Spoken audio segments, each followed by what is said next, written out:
প্রিয় পঞ্চম শ্রেণীর শিক্ষার্থী বন্ধুরা, আজকের ভিডিওতে তোমাদের জন্য থাকছে অনুশীলনী 6 ক্ষয়ের 2, 3 এবং 4 নং প্রশ্নের সমাধান।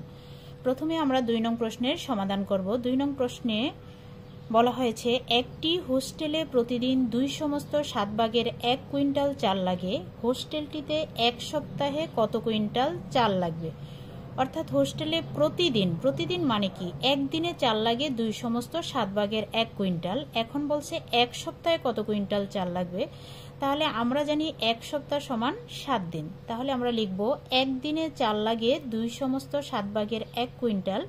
সুতরাং 7 দিনে চাল লাগে 2 সমস্ত 7 ভাগের 1 গুণ 7, অর্থাৎ 7 দিয়ে গুণ করব, যেহেতু 7 দিনে বেশি চাল লাগবে।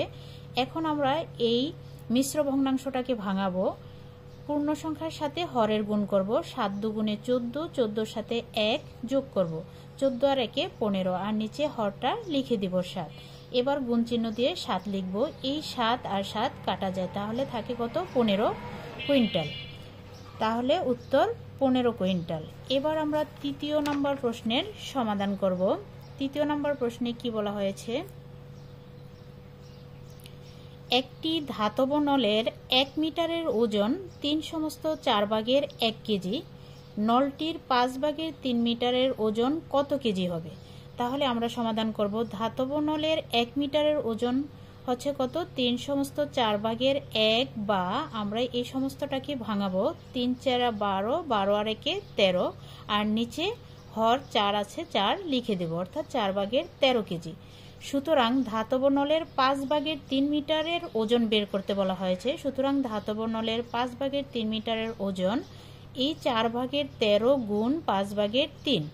এখন যদি কাটাকাটি যায় তাহলে আমরা কাটাকাটি করব, আর যদি না যায় তাহলে উপরের সংখ্যার সাথে উপরের সংখ্যা গুণ করব, নিচের সংখ্যার সাথে নিচের সংখ্যা গুণ করব।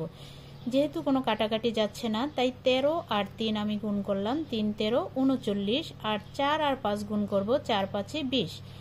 এখন যেহেতু উপরের সংখ্যাটা বড়, তাই এটাকে আমরা ভাগ করব। 20 দিয়ে 39কে ভাগ করব। 20 39-এর মাঝে একবার ভাগ যায়, 20 একে 20।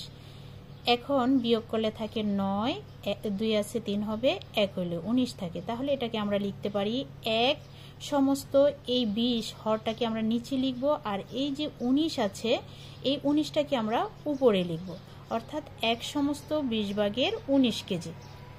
এবার 4 নং প্রশ্নের সমাধান করব। 1 ডেসিলিটার রং দ্বারা 9 ভাগের 8 বর্গমিটার রঙিন করা যায়। 8 ভাগের 5 ডেসিলিটার রং দ্বারা কত বর্গমিটার রঙিন করা যাবে?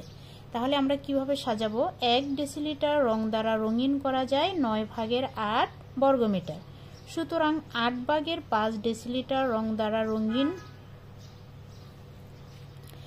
8 ভাগের 5 ডেসিলিটার দ্বারা রঙিন করা যাবে। এই 9 ভাগের 8 প্রথমে লিখব, তারপরে গুণ চিহ্ন দিয়ে আমরা লিখব 8 ভাগের 5।